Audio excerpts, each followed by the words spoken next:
This is the beginning of the official recital of the actual Exodus. And the introductory paragraph, Tzei L'mad, literally go out and learn. I'll talk about that in a minute. What did Lavan, the Aramean, try to do to Yaakov? Pharaoh, in his attempt to kill Jews, only made a decree against the newborn males. For Lavan bikesh la'akor hakol. Lavan wanted to try to uproot everything. Shnei, okay, now this verse is going to be a proof. This verse is going to explain to me, we'll see that he was trying to uproot everything. Arami, Oved, Ovi. So the way the Haggadah is reading this pasuk is, Arami means Aramean, somebody from Aram. That's Lavan Arami. Oved, with an aleph, means to destroy. Of course, it's present tense, so. And then Avi is my father, and my father is Jacob. That's the way the Haggadah is reading this verse. The question is what it's referring to. Where do we find in Lavan's history that he had such an idea? All you find is this. Yaakov takes up residence with Lavan, his uncle. And then he says, you shouldn't serve me for nothing, name your wages, I'll work in order to marry Rachel. 7 years go by, and then he gives him Leah instead of Rachel. He says, oh, yeah, sure, we never put the younger before the older. Work another 7 years for the sake of Rachel, and he works another 7 years. But he marries them right away. He marries the two of them a week apart. Doesn't wait for the end of the second 7 years. And then after 14 years, Jacob says, okay, I finished, I want to go home. And Laban says, I guessed I had a blessing because of you, and please stay. And Jacob says, okay, but I want wages now. I want something to build. They agree on the wages. And Jacob stays another 6 years. And then Laban gets jealous. Jacob's doing very well. And Laban's children, who are Jacob's first cousins, also become jealous of him. And there's already talk of doing something. And Jacob hears about this and he runs away. Runs away with his whole family and all his flocks and his servants. So Laban catches up. When Laban catches up, he accuses him, number one, of stealing the family gods in Laban's house, which Rachel actually had taken, but Yaakov didn't know that. And also, he says, you ran away like a fool. If I had known that you wanted to go, I would have had a celebration and celebrated with music and song and dance, and we would have sent you off like honored people. And here you ran away, you stole away in the middle of the night. So, and then he says, I want you to know, Laban says to Jacob, I have power to do you evil. I have power to do you evil. But your God came to me last night and said, don't speak to Jacob about anything good or evil. Don't touch him. Don't harm him. But I have the power to do that. So Jacob says, okay, you think we stole something of yours? Find it. I give you permission. Go through everything that's mine and see if you find it. He goes through everything, doesn't find it. So then Jacob lays out his position. He says, you came, you ran after me like I was a fugitive. You attacked me, you accused me. First of all, you say I stole something from you, put it here in front of your people and my people, let everybody see publicly whether I stole anything from you. Of course, he didn't. Second of all, he says, why did I run away? Because you're a liar and you're a cheat. We had an agreement what my wages should be, and you changed it 100 times. And if I had not run away, you would have stolen your daughters and children and all the livestock from me. That's why I ran away. So, Laban says, who are you accusing? Me? Listen, these women are my daughters. Their children are my grandchildren.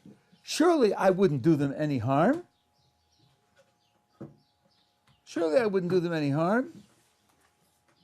Okay, but Laban, 12 hours ago, you said, I have the power to do you all harm. That's what you said. You all harm. Only your God came to me in a dream and told me I can't do that. Now all of a sudden he says, I certainly wouldn't do anybody harm.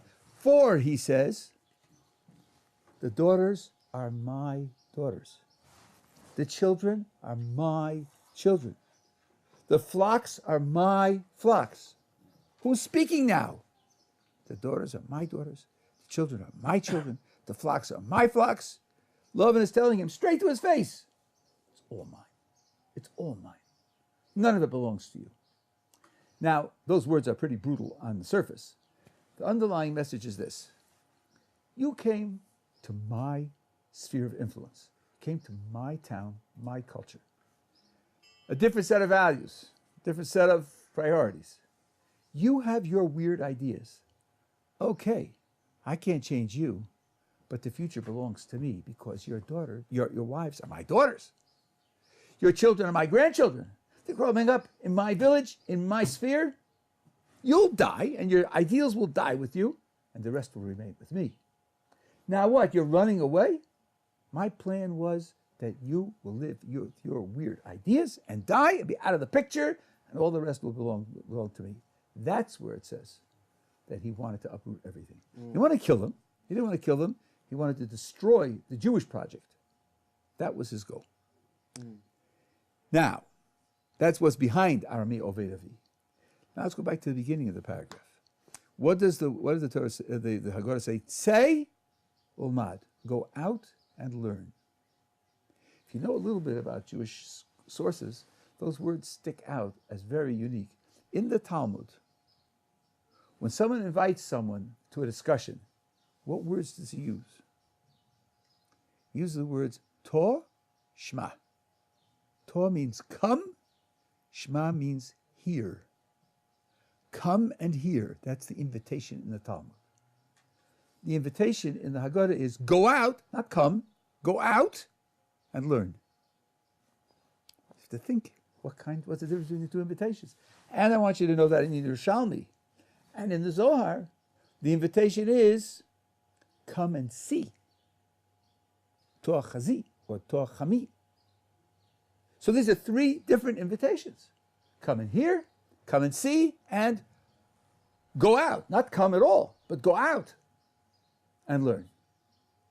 To be worthwhile, you could ask other people, what is the difference between these three different approaches? Come sounds like we can have a common discussion together. We share enough common information, we share enough common logic, common background, that we can have a discussion and try to come to a conclusion. Here means we're going to talk, which means it's going to take time. It'll be a strain on your attention span because it's going to be an investigation.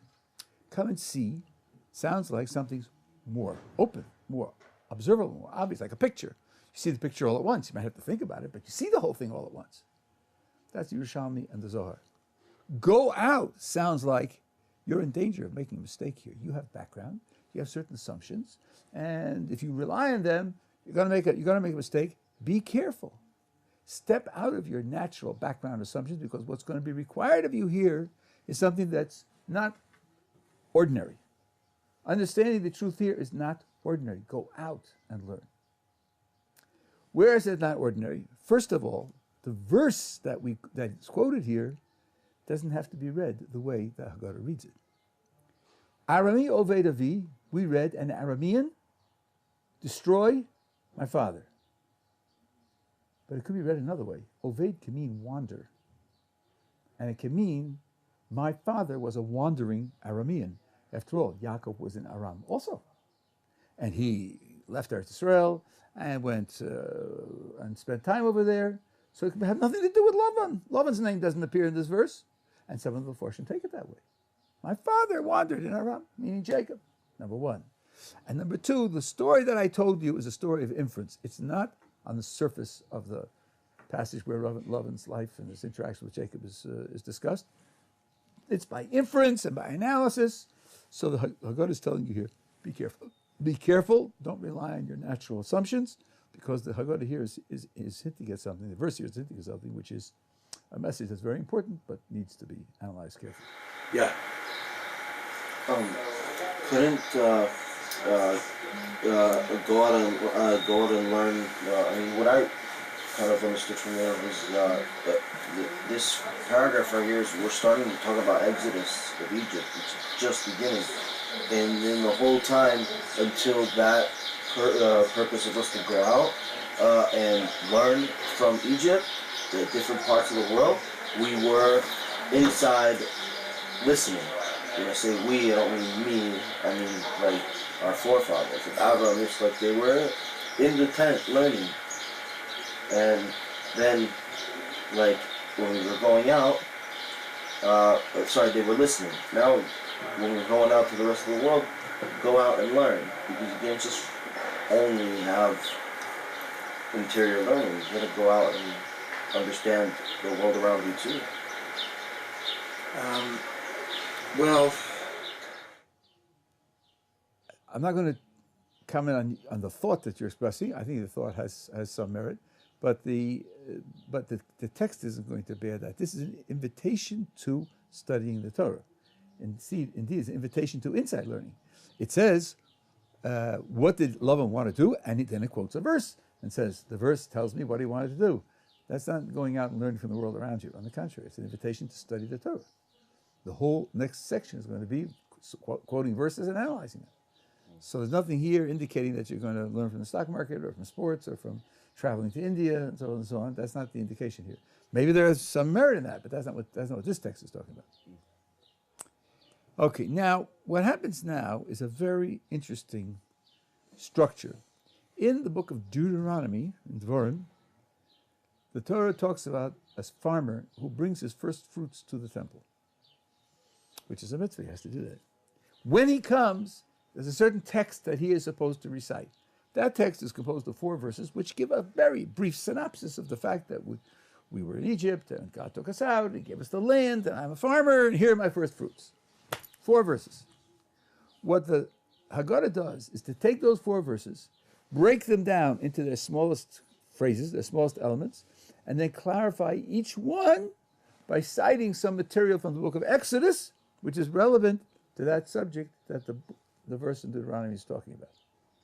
So here's the verse from Deuteronomy. Deuteronomy says A, B, C, D, E. And then the Haggadah will say, A, that's like this verse in Exodus. B, it's like that verse in Exodus. Right? So it is a classical Talmudic type of learning. You have phrases, you're not particularly clear what they mean. Some of them are very general. So look up in other texts and find out what they mean and bring it together and use one to illuminate the other. The Haggadah is telling the story through an exercise of textual analysis, which means to say that the Haggadah, you could have many ways to tell a story. You could just simply tell a story. We could have taken the book of Exodus itself, the first 19 chapters, and just read them, and then we'd have had an account of the story. The Haggadah is choosing a format that's familiar to scholars, and it's indicating that you should do this with intensity. You should do this with searching logic. You should do this with analysis. Question and answer, back and forth, as we said with the 4 questions. It's not just story time. You know? Kids put their heads down on their arms on the table, and a teacher in a soft voice reads a story, and the kids all fall asleep. This is not story time. This is analysis time. Okay? So now let's take a look. This is what this first verse that we had in the previous paragraph is the first verse of that section of Deuteronomy. Arami Oved Avi, which the Haggadah takes as an Aramean was trying to kill my father, trying to destroy him. Look at the wrong place. Arami Oved Avi. Vayered Mitzrayim, and he went down to Egypt. Vayagar Sham, and he dwelled there. B'Mesei Ma'at, with a small number of people. Vayisham Lagoy, came there a nation. Gadol, great. Vatsum, very powerful. Varav, and very numerous. That's what the verse says. So now the Gemara will take it apart phrase by phrase. Vayered Mitzrayim, we went down to Egypt. Jacob went down to Egypt. Onus al pi hadibur. Hakadosh Baruch Hu set up the conditions that forced us to go down to Egypt. We didn't volunteer to go down. It wasn't as if we said, boy, Canaan is boring. Let's spend some vacation time in Egypt. There was a famine, and they were desperate, and Joseph became the second in command in Egypt, so it was a natural thing to do. Vayagasham, they dwelt there. Malamish yorad Yaakov Avinu lishtakeya Mitzrayim el lagur sham. Lagur means to dwell in a very weak sense. Obviously, the word ger comes from lagur. There are two concepts of ger. One is a convert to your religion, and the other is what's called a ger toshav. This is a person living. He can live in Israel, and he does not accept the Torah. He lives according to what the Jewish standards are for non-Jews. That's how he lives. That's called a ger toshav. Lagur is different from lashevet. If it had said vayeshev, vayeshev means become a citizen, take up residence, become a permanent part of the society. Vayagasham says the Haggadah means Jacob's thought was to go down. There's a famine going on, but we're going back. It's only temporary. Shenamar, as the verse says, Vayomru el Paro, Lagur ba'aretz banu, when Pharaoh interviews several of the brothers, and he says to them, who are you? Where are you from? What are you doing? Who are you? He knew where they were. They say, we came to dwell in the land. Lagur, not Lashevet, but Lagur. There's no grazing pasture for our animals in the land of Canaan. The famine is very severe there. And now, and here there's already a hint of an illicit transition. They start by saying Lagur ba'aretz. We came Lagur. But then they say Yeshvu. Yeshvu is not Lagur. Yeshvu means to take up residence and become a citizen. So it looks like in their very words there's already an ambiguity. They aren't as clear about it as Jacob was. And in fact, that's what happened. The famine ended immediately upon their arrival. Even though Joseph had told everybody that it's going to go on for another 5 years, they came down at the end of the second year. But in fact, it ended. So if you came down because of the famine, you might expect them to simply turn around and go home, but they didn't. So already you see in their mentality, part of it was not quite. B'mseimat, with very few number, your ancestors came down with 70. And now Hakadosh Baruch Hu has made you like the stars of the heavens in number. I have a few things to tell you here. First of all, going down with 70 is said 3 times. Twice in Bereshis and once in Shmos. That means that the Christian scriptures, we say that we went down with 70, but 75, it's a little peculiar. It's a little peculiar. Secondly, people all want to know, if we came down with 70 and 210 years later we left with 3 million. 3 million.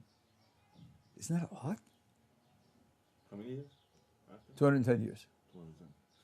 And if you follow the Midrash, which says that 80% of the Jews died in Egypt, so that means there must have been 15 million, of whom 12 million died. Wow, that's right, 70 to 15 million. So I used to be boggled by that until I sat down with a little calculator, kind of calculator you have on your watch or whatever, your phone. And guess what? If you have 70 people, 210 years is 7 generations, because the average time of productivity is between 20 and 40, so 30 is average time. If each person leaves behind 4.7 descendants, you go from 70 to 3 million. 4.7 is not so gigantically impossible. I mean, on the average of 9.2, 9.4 children per family. We have lots of families bigger than that. And if you say, but you said it could be 15 million, 5.7, 5.8 will do that for you. So it isn't an extravagantly impossible number.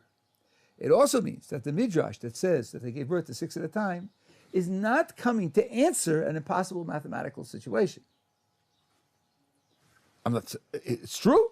They did give birth to 6. It was a special miracle that took place. But not that. And by the way, the numbers that I'm using are cheap numbers, because when you want to say that you left, let's say, with 15 million, that's not only the 7th generation. There'll still be people alive in the 6th generation who count. I didn't count them. I only counted 7 generations. So really, it could be less. And they came down with wives. I didn't count them, so it could be less. I'm doing it on the outside. So it isn't such a gigantic, and this, by the way, is an indication. Things that sound mind-boggling, it sound impossible, it sound very challenging, don't be afraid. Investigate them. Right? Investigate them, and then you may find, indeed, that they're not as challenging as you thought. Furthermore, it says several times in Genesis, Kodesh Baruch Hu promises that the Jewish people are going to be like the stars. Once like the stars, once like the earth, once like the sand at the seashore. Right? And there it's clear it means numerous. They're going to be numerous as that. I often get emails from people who say, how could you make a promise like that? Do you know how many stars there are?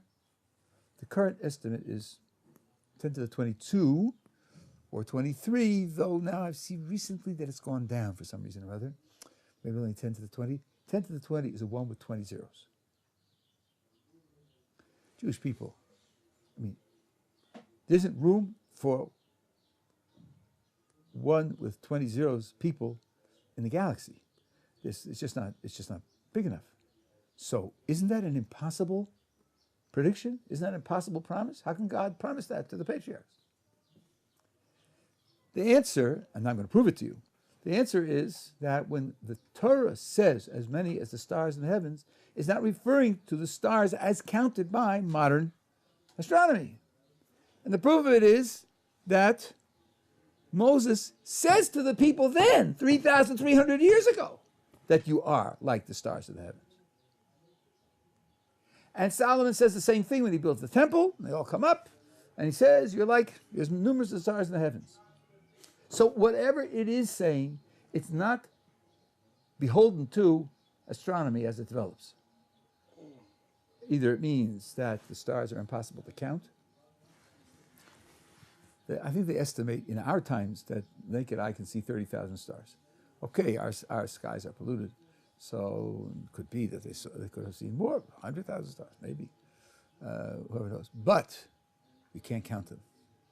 God says to Abraham, he takes him outside at night, says, look at the heavens, look at the stars, and count them if you can count them. So, and then he pauses, God pauses, and commentators say, so Abraham's counting, 1, 2, 3, 4, 5. And God says to him, see, you can't count them, can you? Well, your children will be like that. Now, why can't he count them? Not enough time? One of the problems is, have you ever seen the Milky Way? Did you ever go out in a place where you've never done it? It's worth it. It's worth traveling hours to do it. It's awesome. Can you do it in Israel? Yes. Yeah. Go to the desert, especially. Go down to the desert. Right, where the air is absolutely clear and there's nothing around. The problem is that when you count a star, you can't check it off. Oh, I counted that one, I counted that one. They're crowded together, the Milky Way especially. It's just a blanket of stars. So maybe that's what it means. It just won't be possible to count the Jews for whatever reason. At any rate, we don't have to worry that there aren't 10 to the 20 Jews. The Torah never meant to promise that. Okay, then it says we're going to be a goy. Now, I know some people are worried about this. Doesn't the word goy mean non-Jew? And isn't it really sort of nasty to say, you're a goy? Goy Absolutely. means nation. It means nation, and the Torah calls us a goy many times. Because we are. Because we are a nation, right. And now, what's the idea of it? What's the semantics of it? The word goy is just a play on the word geviyah. Geviyah means a body. Geviyah with a vav, not with a base. It means a body. What is a body? Let's take a human body. So you have all sorts of things. Human body has a skin, and that skin separates it from everything else. You're leaning on the table, but your arm is you, and the table is wood.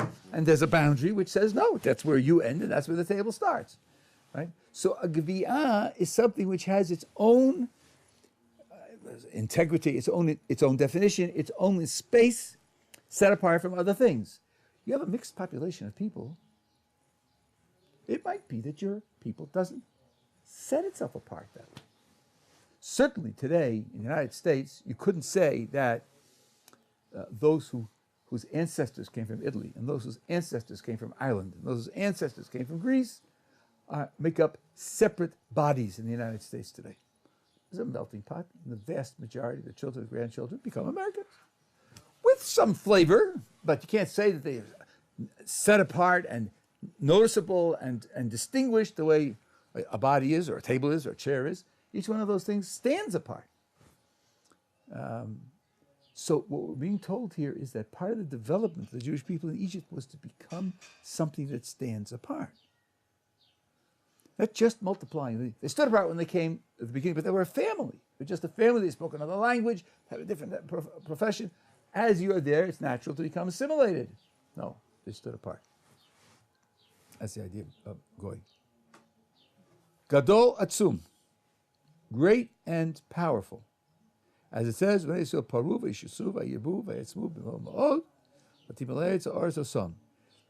the Haggadah only wants Vayatzmu. Poru Yishutsu means they were fruitful and they multiplied, and they became many, and they became very powerful, very, very.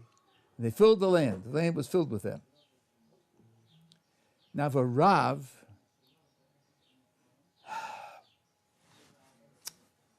Rav is a multi-splendid word. Rav is a word that has very, very many different connotations. Rav means big. Big is very ambiguous. A big nation is one that has lots of people. A big mountain is a single thing that has a lot of volume.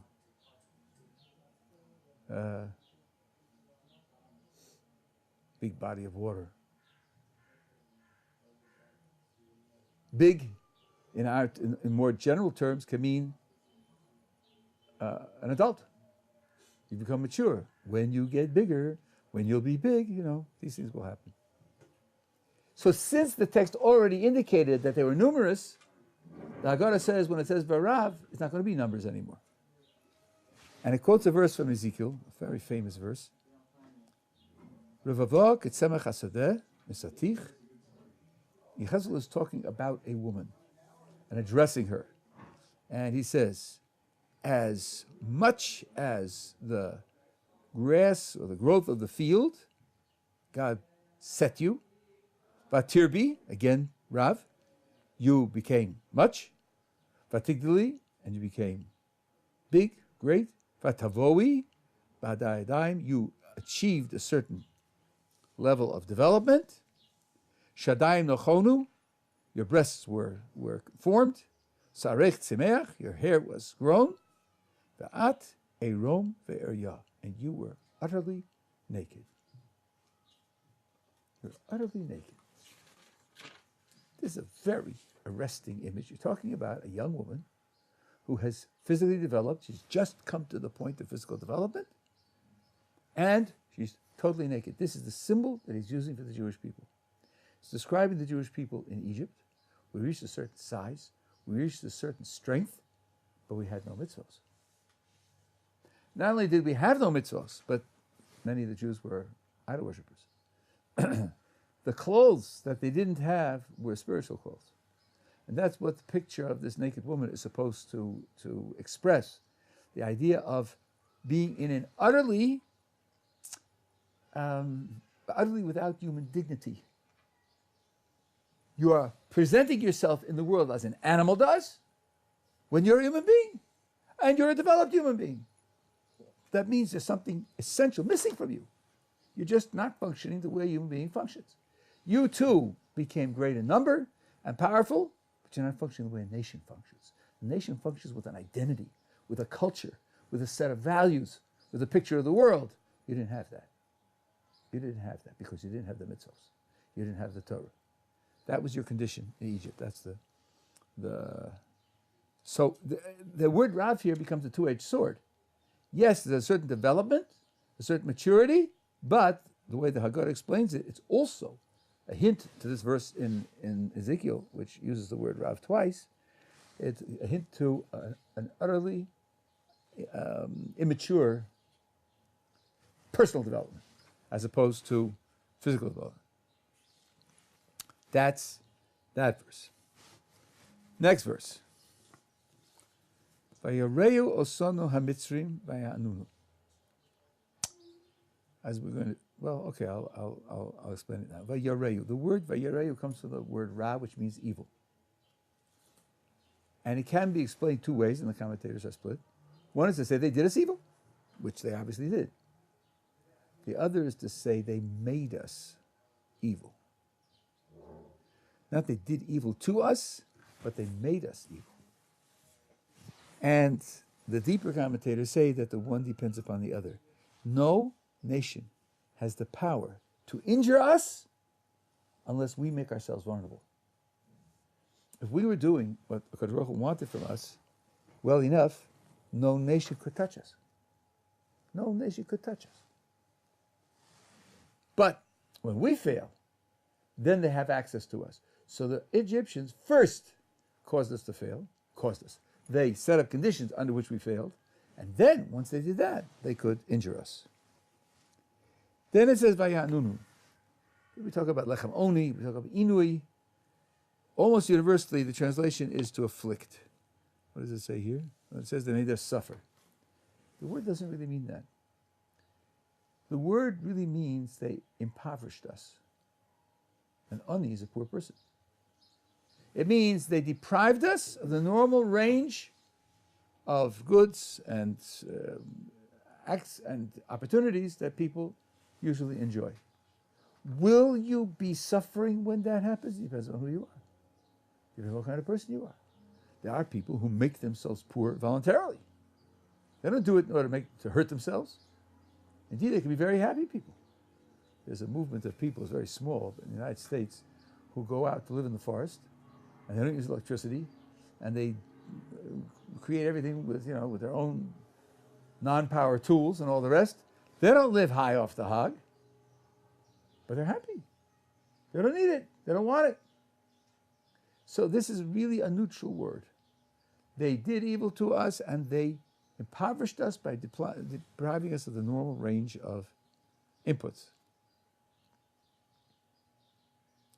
They put upon us hard work.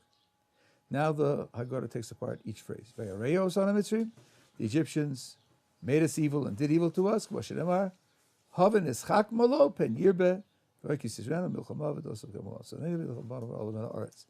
Let us be wise, lest the Jewish people increase.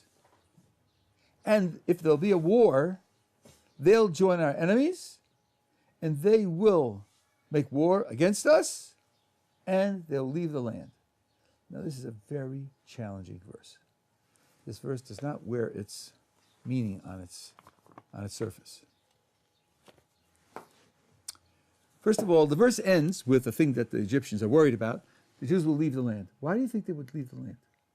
What motivation would they have for leaving the land?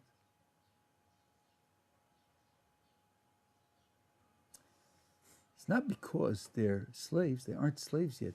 This is the resolve of the Egyptians to make them slaves. So they aren't slaves. So what would be their motivation to leave the land? In fact, Rashi says, there is a style in the Torah, and it's carried over in certain Jewish groups, even to today. If you are worried about something happening to you and your people,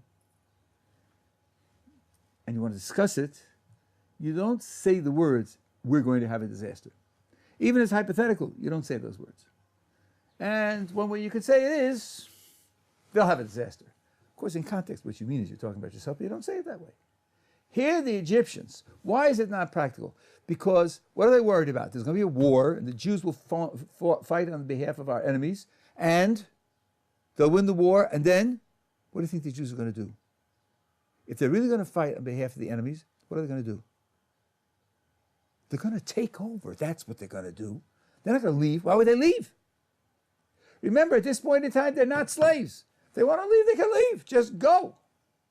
No, they're really worried that they're going to take over. Right?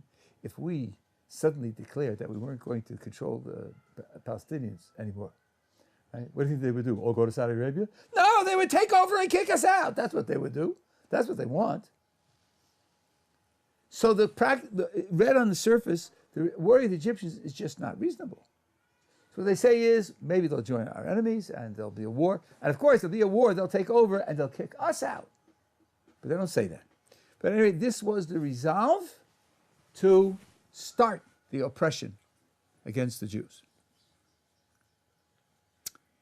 Vayanunu, they caused us pain, or they caused us deprivation. Now watch this. This is really subtle. The verse is very subtle.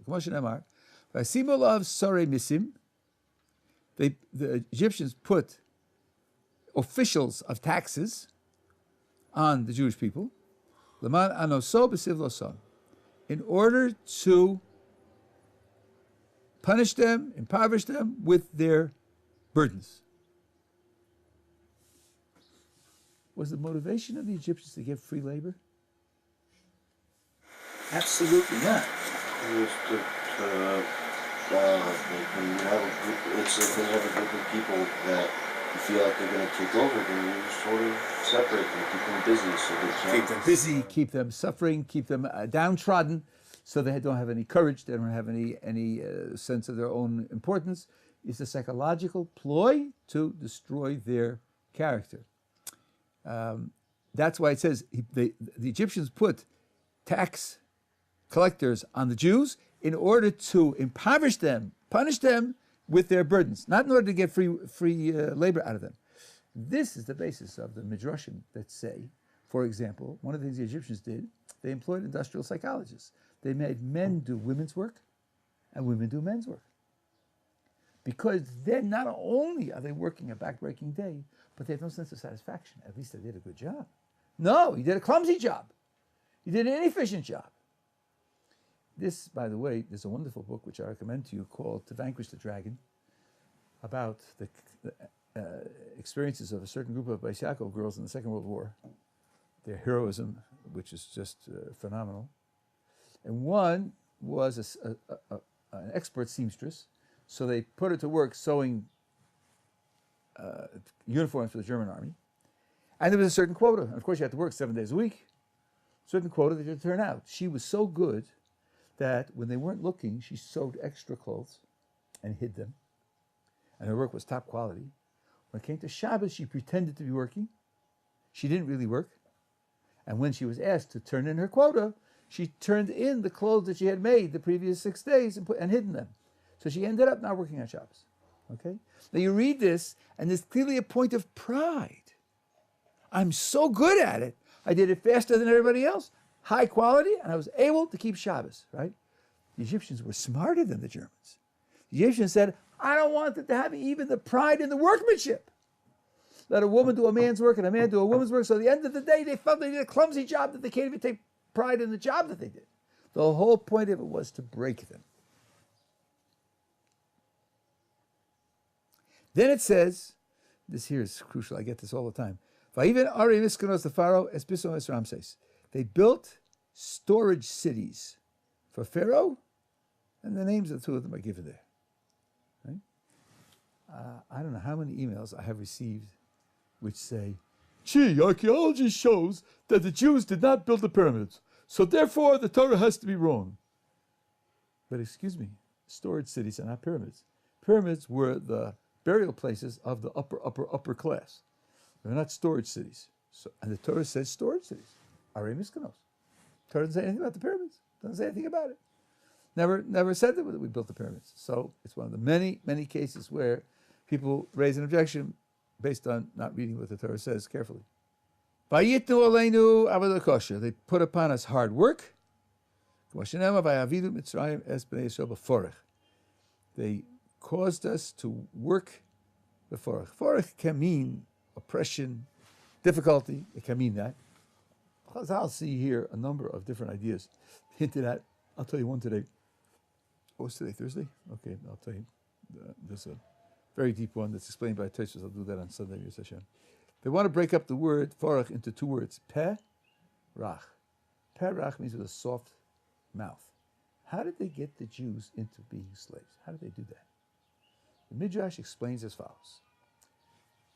Pharaoh declared a day of national service.